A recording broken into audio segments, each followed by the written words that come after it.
let's talk about lead sources, right? Because we talked about our network, we've talked about imposter syndrome.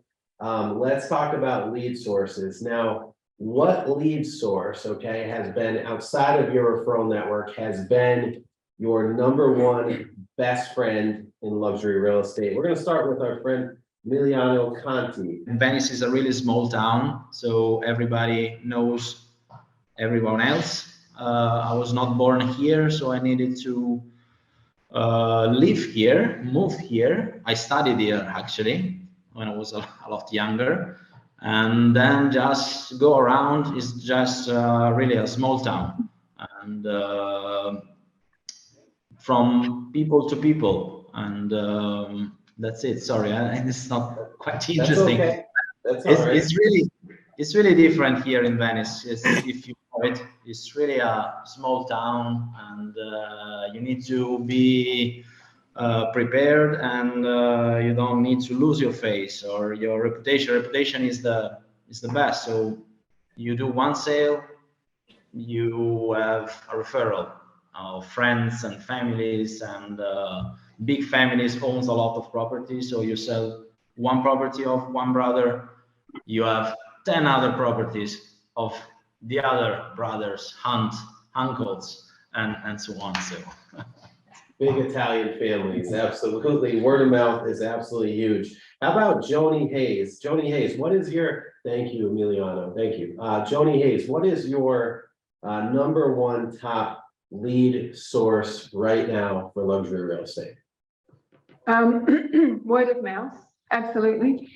When you do a really good job for one customer, they will tell all of their friends, and they talk about it in the neighborhood. They talk about the level of service that you've given them, how you are not the old boy in the neighborhood. You're not just taking a picture on your flip phone if you've got one, but how you really earn their business.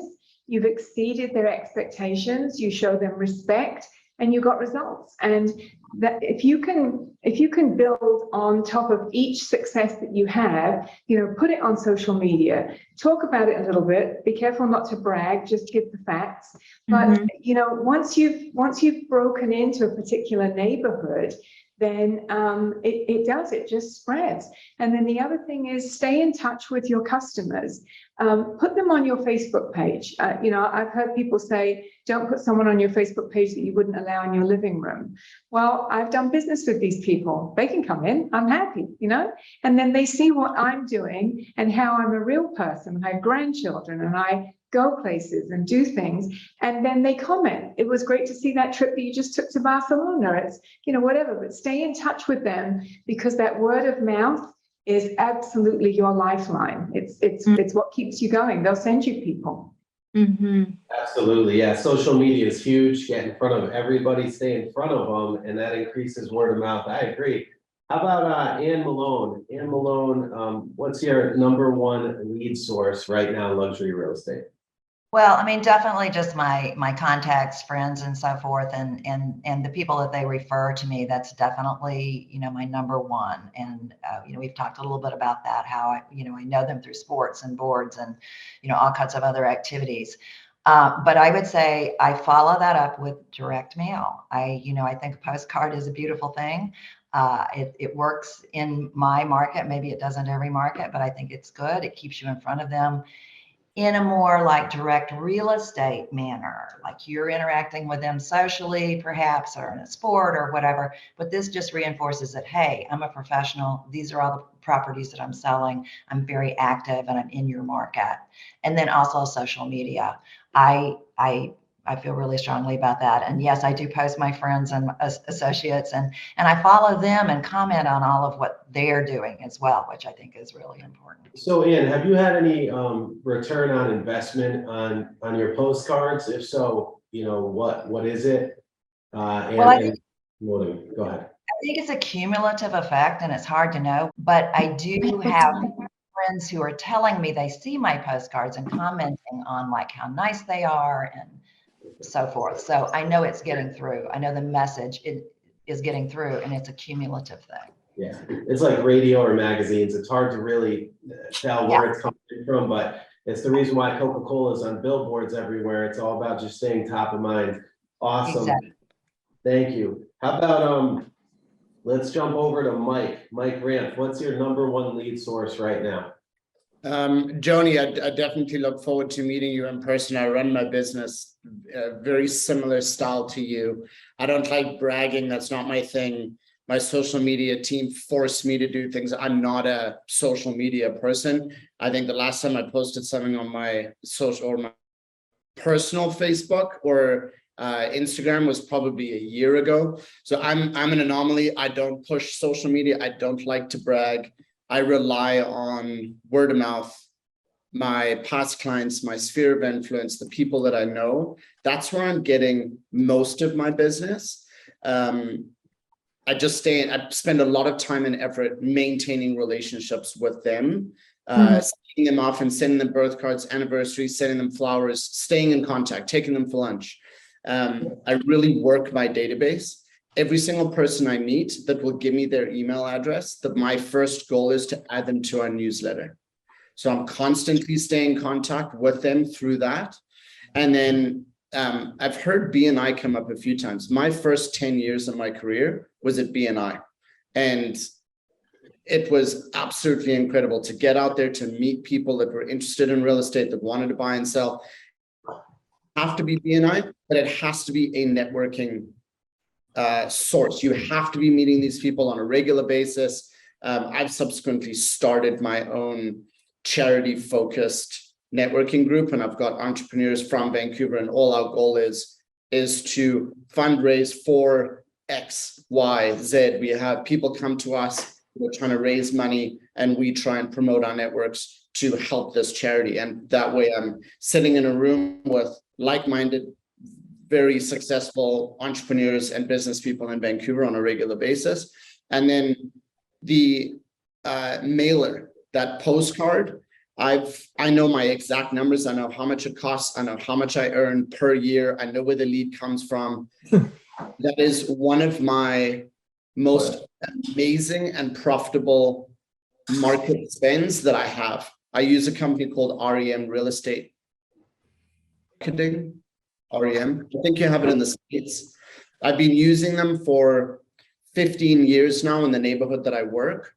I know how much it costs me. It costs me $900 a month, and I'm earning hundreds of thousands of dollars a year on one mail drop, and it goes to 900 homes.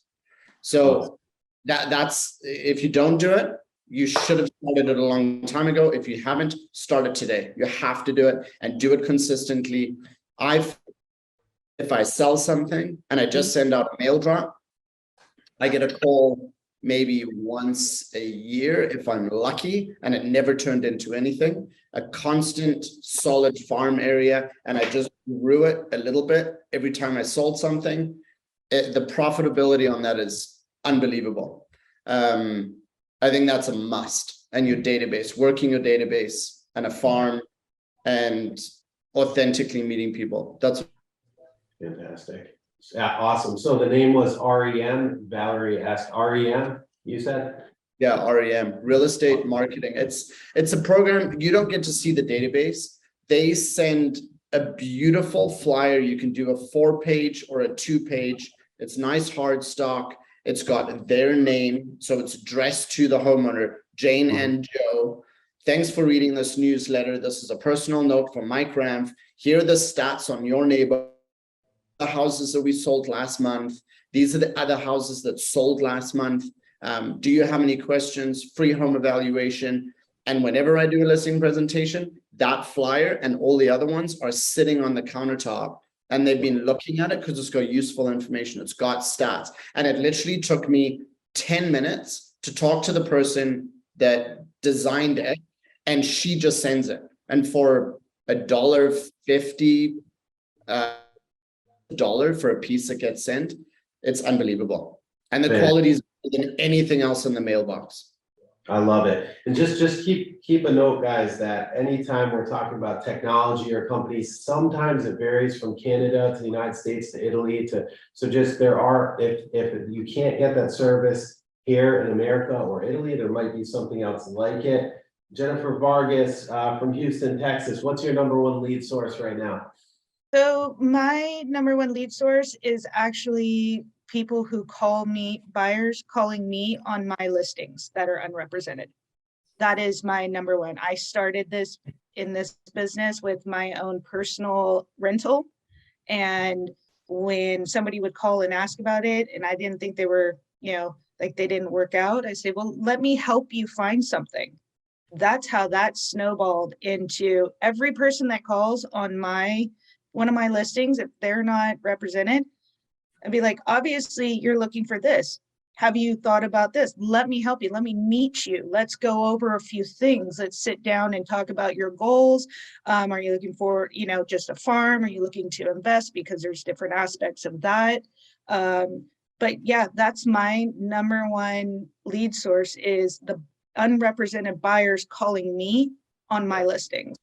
Love it. Good stuff. You know what's so funny about our entire panel is not one person said Zillow or Realtor.com or any of those websites, right? That for so long we hung our hat on as realtors, but all in all, it's all about the network, and it's all about your sphere of influence and word of mouth. Really, newsletters, Facebook, postcards.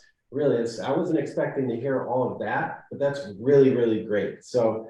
If you are new too, again, look at Jennifer Vargas. 2 years in, check her website out. She's listing $4 million ranches. I mean, it's pretty amazing. And all right. And I will say, one of my properties I have is actually a referral from Angie in Jacksonville for a $3.8 million farm on the river, and it is beautiful.